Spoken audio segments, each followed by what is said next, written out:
এখন আওয়ামুন নাস তো হিসাবের বাইরে, সাধারণ লোক কোনো গণনার মধ্যে নাই, কারণ তারা কোরআন শরীফ জানে না, হাদিস শরীফ জানে না, তারা দেখে দেখে শিখে। এখন তাদেরকে যা বোঝানো হয় সেটাই তারা বুঝে। সে যত কিছু দাবি করুক, আসলে তো সে কিছু জানে না। যারা জানে তারা করে কি?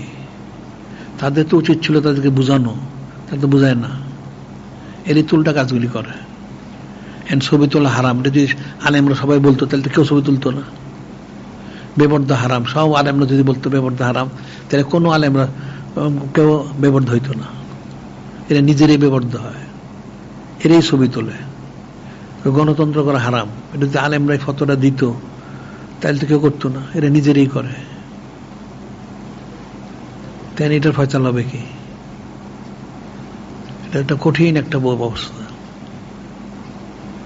এখন হারামগুলির হালাল বানায়, আর এই যে আমরা বলি সুন্নত পালন করা ফরজ, এটা তারা অস্বীকার করে। কারণ তাদের তো মূলে আঘাত পড়ে, তার ধরা পড়ে যায়। এই জন্য এটা সুন্নত পালন করা ফরজ, ফরজ পালন না করলে তো গুনাহ হবে। তো গুনাহ তো হবেই, গুনাহ হয় তো স্বাভাবিক। যে কোনো সুন্নত মরক তরক করলে তো গুনাহ হবেই, তাহলে তওবা করতে হবে। বিষয়গুলি তো অনেক সূক্ষ্ম বিষয়।